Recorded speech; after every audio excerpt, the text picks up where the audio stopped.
नमस्कार दर्शकों, गृह मंत्री अमित शाह 2 दिवसीय दौरे पर आ रहे हैं। 1 और 2 अक्टूबर को वो जम्मू और कश्मीर दोनों ही संभागों में यात्रा करेंगे। कुपवाड़ा में भी रैली को संबोधित करेंगे और राजौरी में भी रैली को संबोधित करेंगे। हालांकि हर सेक्शन को इस दौरे को लेकर के खासी उम्मीद है और खास तौर पर अगर हम बात करें पहाड़ी भाषी को इसलिए बड़ी ज्यादा उम्मीद है क्योंकि एक शिष्टमंडल जो मिलने गया था अमित शाह जी से, उन्होंने एश्योर किया था कि आपको एसपी का स्टेटस। कुछ इश्यूज जो है वेस्ट पाकिस्तानी रिफ्यूजीज के भी हैं, उनको मालिकाना हकूक अभी तक नहीं मिले हैं, उनको भी बड़ी उम्मीद है। चर्चा करेंगे। अल्ताफ जंजुआ जी एडवोकेट हमारे साथ मौजूद है, पहाड़ी भाषी। जंजुआ साहब, आपका स्वागत। और लब्बा राम गांधी, बहुत बहुत शुक्रिया सर। लब्बा राम गांधी जो वेस्ट पाकिस्तानी रिफ्यूजियों की रहनुमाई करते आए हैं, एक मुकाम तक अपनी एजुकेशन को लाया था। गांधी साहब, आपका भी स्वागत है। गांधी साहब, थैंक यू। आपसे शुरुआत करेंगे। गांधी साहब, आपको क्या उम्मीद है कि आपको जो मालिकाना हकूक नहीं मिल रहे थे उसको लेकर के? देखिए, सबसे पहले तो मैं भारत सरकार का शुक्रिया अदा करना चाहता हूँ जिनकी ये बदौलत ये सब हो रहा है। अभी गृह मंत्री जी जम्मू में आ रहे हैं और जो पहाड़ी स्पीकिंग है, जहाँ एसटी कम्युनिटी के लोग हैं, उनका ज्यादातर वजूद जो है वो इस बार पहली दफा उनको भी रिजर्वेशन जो है वो जम्मू कश्मीर में मिली है।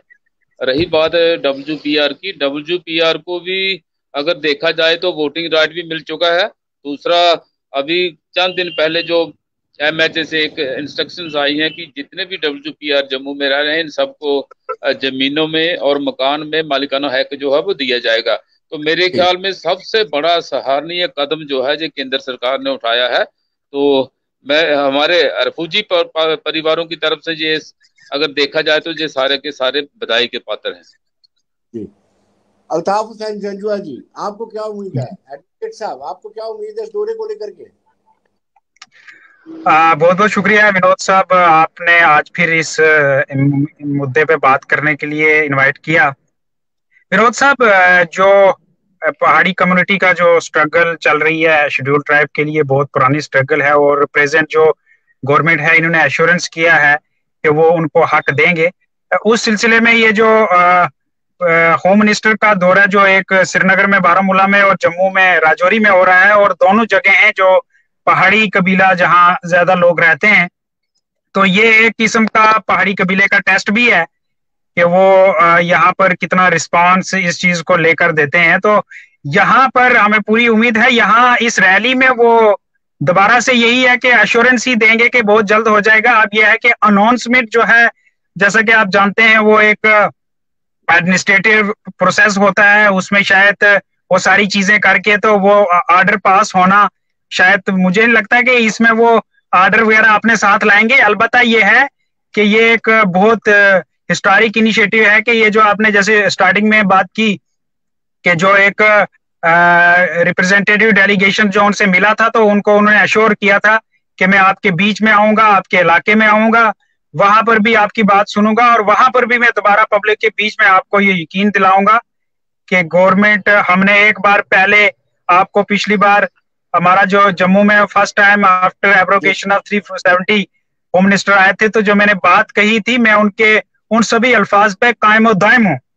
तो मैं दोबारा आपको रीअश्योर करता हूँ। तो वो सिलसिले में एक हमारे लिए एक टेस्ट भी है और एक बहुत बड़ी जो खुशाइंद बात भी है कि वो हमारे उस इलाके में आ रहे हैं।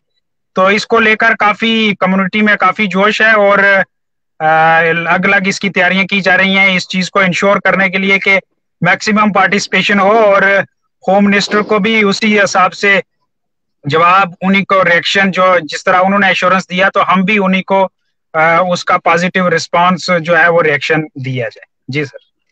कादिर जी, रेवेन्यू डिपार्टमेंट में वेस्ट पाकिस्तानी रिफ्यूजियों को खासी दिक्कतें आ रही थी, जमीन तो उसमें भी दिक्कतें आ रही थी, डोमिसाइल को लेकर के भी आपका अलग से डोमिसाइल, अब वो दिक्कतें दूर हो गई हैं? नहीं, वो दिक्कतें जो है वो आज भी बरकरार हैं। हमारे लोग जो है जब तहसीलों में जाते हैं तो वो प्रॉब्लम वहाँ ज्यादातर रेवेन्यू डिपार्टमेंट में यही आती है कि उनके पास एक तो स्टाफ की बहुत कमी है पटवारी वगैरह, एक एक पटवारी को उन्होंने इतना बड़ा बड़ा एरिया दिया है कि हमारे लोग जो है वो खाली चक्कर लगाते रहते हैं, उनके पास इतना टाइम ही नहीं होता कि उनकी फाइलों को निकालें। जी मैं आपको ये बताना चाहता हूँ कि देखिए 2018 में जो कंपनसेशन की प्रक्रिया शुरू हुई थी, लेकिन आज 2022 खत्म होने को जा रहा है, तकरीबन 400 परिवार ऐसे हैं जिनको फ्री कंपनसेशन मिला है। तो मेरे ख्याल में अगर यही हाल रहा तो 75 साल लगेंगे इनको और इंतजार करने में। 75 सालों में जब कंपनसेशन की प्रक्रिया जो वो शुरू होगी। लबराम Gandhi ji, justice delay justice deny, देरी से मिला न्याय क्या न्याय होता है? आप नहीं, सहमत हैं? मैं वो नहीं कहना चाहता। मेरा कहने का ये मकसद है कि गरीब लोग हैं, ऐसे परिवार हैं जिनके पास रोजी रोटी के लिए भी दर दर में ठोकरें खाना पड़ती है, शाम की रोटी का जुगाड़ भी उनकी मुश्किल है। और जब वो अपना किराया खर्च करके तहसीलों में जाते हैं तो ज्यादातर तहसीलदार ये कहते हैं कि हमारे पास अभी ऑर्डर नहीं आया। तो मैं ये भी कहना चाहता हूँ आपके चैनल कि इनको कोई भारत सरकार कोई और को नया ऑर्डर देगी जिससे इन लोगों को पता चलेगा कि इनके लिए भी कोई ऑर्डर हुआ है। ये बहुत बड़ी समस्या है देखी जाए तो, जहाँ हमारे जो ब्यूरोक्रेट्स हैं छोटे लेवल पे जो रेवेन्यू डिपार्टमेंट के। गांधी साहब, आपके पास दोबारा लौटते हैं, अल्ताफ साहब के पास चलते हैं। अल्ताफ साहब, जब पब्लिकली होम मिनिस्टर कह देंगे कि आपको ऐसा स्टेटस मिल जाएगा, तो मुझे लगता है वो बहुत बड़ी बात होगी, क्योंकि किसी बड़ी रैली में अगर घोषणा करते हैं वो कि आपको यानी पहाड़ी भाषी लोगों को एसटी का स्टेटस मिलेगा, तो मुझे लगता है फिर सरकार को करना ही पड़ता है। बिल्कुल बिल्कुल राइट वो है। अब बहुत सारी चीजें माजी में पास्ट में भी करना, कुपवाड़ा उड़ी में भी एक दो बार जो पास्ट के होम मिनिस्टर्स थे उन्होंने भी रैली में एश्योरेंस भी दी थी सारा कुछ। इवन के प्रेसिडेंट ऑफ इंडिया ने भी, prime minister doctor Manmohan Singh, जब वो अर्थक्वेक हुआ था तो उस बार, तो बाद में जो है वो सिचुएशन कई बार जो है वो हालात तब्दील हो गए, चेंज हो गए। लेकिन इस बार उम्मीद इसलिए ज्यादा है, जो पास्ट के कुछ एक्सपीरियंस को लेकर उससे थोड़ा अच्छा भी है, लेकिन इस बार ये जो है इसलिए ज्यादा पॉजिटिविटी है और ज्यादा उम्मीद इसलिए है कि पिछले जितने भी जो इस वक्त जो गवर्नमेंट है एनडीए की गवर्नमेंट, तो इन्होंने जो भी मतलब जो बात कही है उसको देर आए दुरुस्त आए, थोड़ा टाइम लगा उसमें शायद, लेकिन इन्होंने किया है। और इंशाल्लाह अगर जो वो कहेंगे तो मुझे लगता है कि वो बिल्कुल वो पूरा होगा। लेकिन ये जो गुर्जर बकरवाल एसटी जो पहले से है वो तैयारी में है, किया जाता तो कोर्ट जाने की तैयारी में, उनके बारे में क्या कहेंगे? देखो जी, यही एक हिंदुस्तान की यही तो एक खूबसूरती है इसकी डेमोक्रेसी की, कि यहाँ पर हर एक आदमी को अपनी बात रखने का, अपना प्रोटेस्ट लॉन्च करने का, जो उन्हें लगता है अच्छा है तो वो कर सकते हैं। तो ये डेमोक्रेसी ने उन्हें राइट दिया है, वो जितना कहें। उसी तरीके के उसी इंस्टीट्यूशन ने हमें भी राइट दिया है कि हम अपनी डिमांड जो है गवर्नमेंट ऑफ इंडिया, अब देना तो हमें गवर्नमेंट ने है। तो आज तक तो ऐसा हुआ नहीं है कि इस वक्त इंडिया में 712 से ऊपर शेड्यूल्ड ट्राइब कैटेगरीज में हैं जो रिकॉग्नाइज्ड हैं।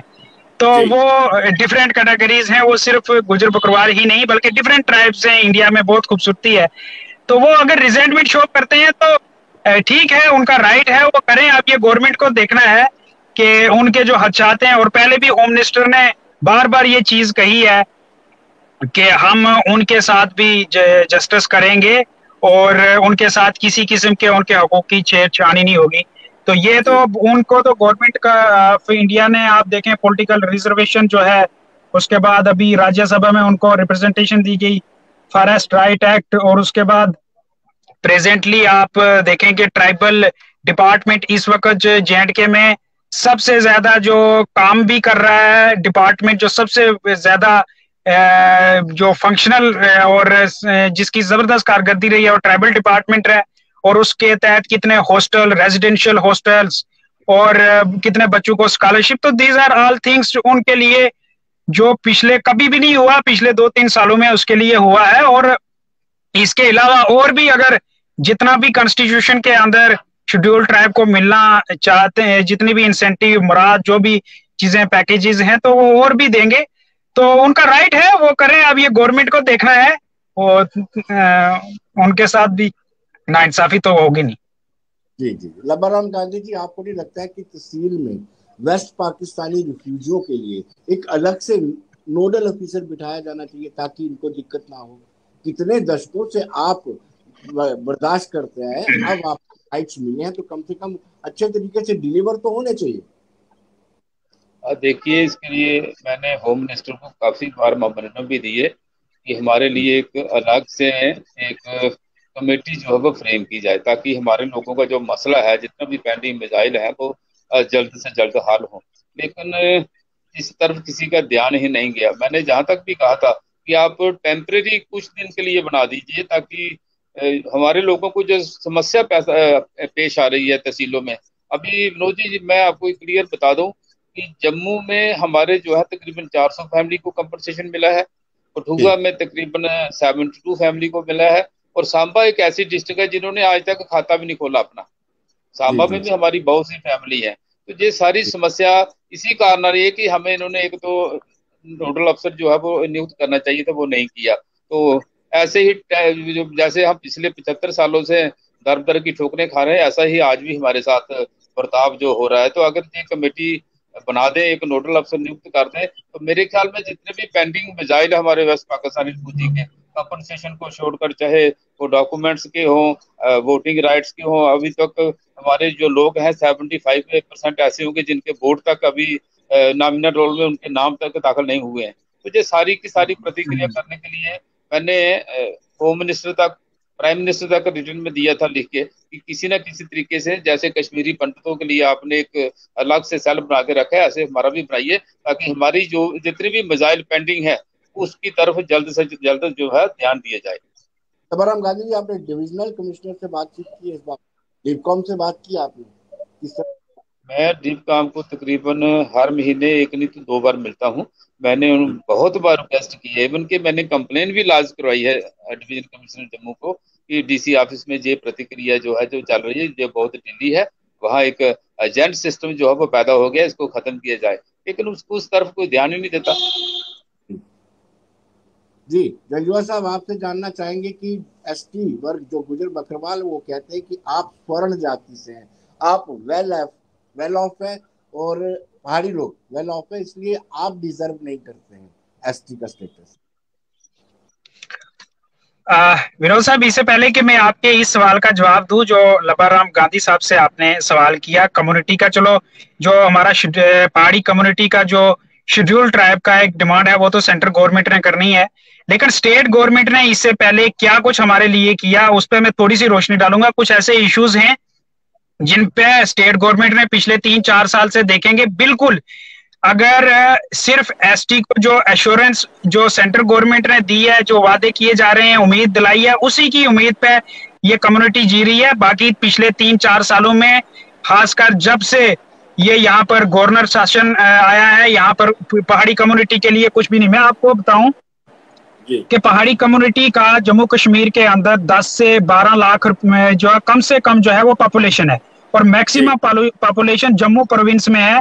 जम्मू प्रोविंस में आप रेडियो कश्मीर जम्मू से, ऑल इंडिया रेडियो जम्मू से आज तक पहाड़ी जबान में ना तो खबरें नशर हो रही हैं, ना कोई वहां पर प्रोग्राम नशर हो रहा है इसके कल्चर को प्रमोट करने के लिए। उसके बाद जो दूरदर्शन है, दूरदर्शन में भी ना प्रोग्राम ना न्यूज बुलेटिन का है। उसके बाद सर मैं आपको बताता चलूं कि पहाड़ी एडवाइजरी बोर्ड जो है 1989 में बना था। उसके बाद पहाड़ी एडवाइजरी बोर्ड स्पेशली इसीलिए है कि वो ट्राइबल सब प्लान के पैटर्न पे पहाड़ी सब प्लान जो है वो बने, पहाड़ी कम्युनिटीज जिस जिस एरियाज में रहती हैं उनके लिए डेवलपमेंट के हो। वो टोटली डिफरेंट है। कुलदीप राज गुप्ता साहब जो कि आप इस दुनिया में नहीं रहे, उसके बाद से वो टोटली डिफरेंट है।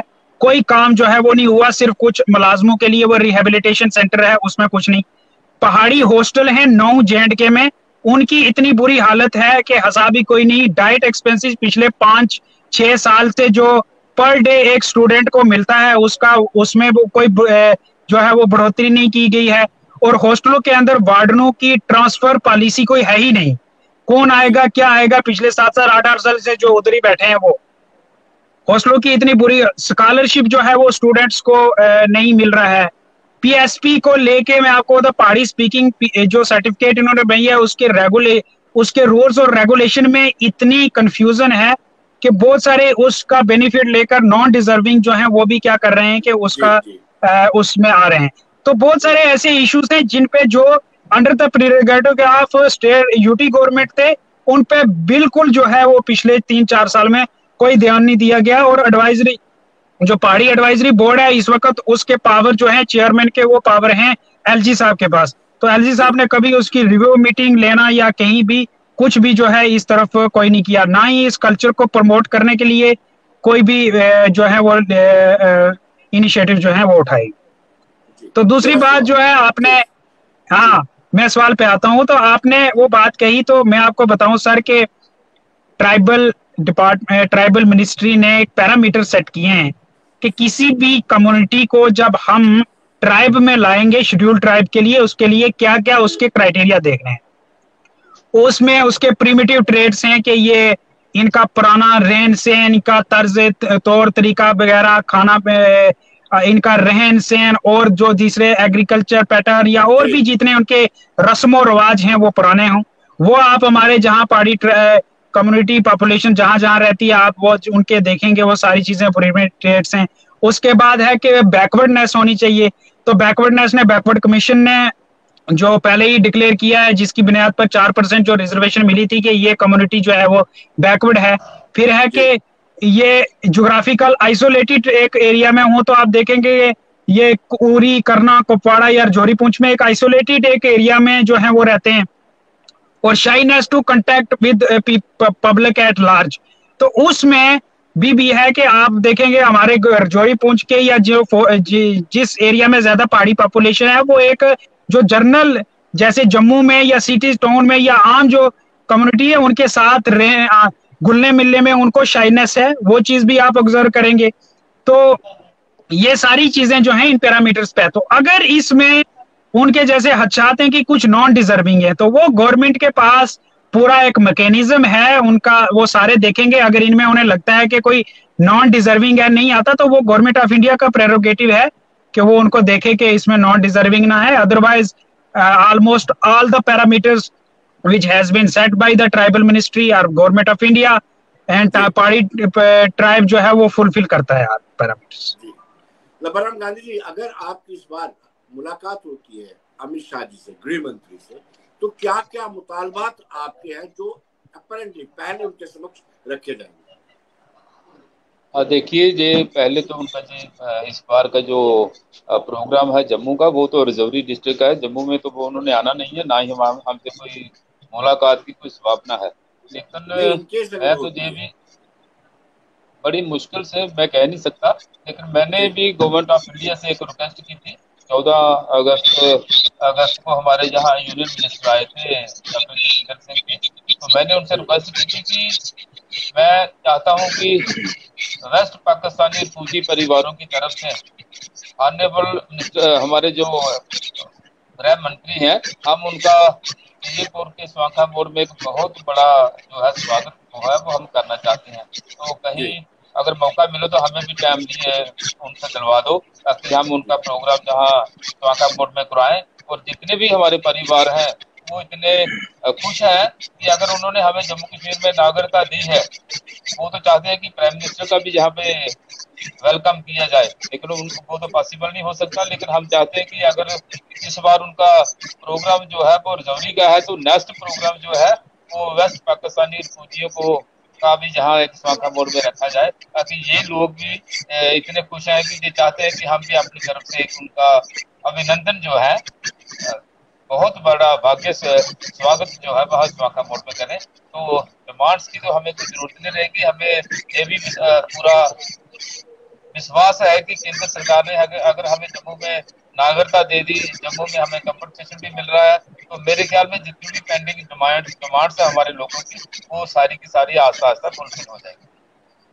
जनवा साहब, आखिरी सवाल आपसे मैं ये जानना चाहूंगा कि जिस तरीके से गुज्जर कम्युनिटी के लोग ये कहते हैं कि अगर एसटी को स्टेटस मिला तो सरकार को बड़ा नुकसान होगा, बीजेपी को खास तौर पर उनका कहना है कि बीजेपी का बाइकआउट कर देंगे। Is it possible? ऐसा संभव है?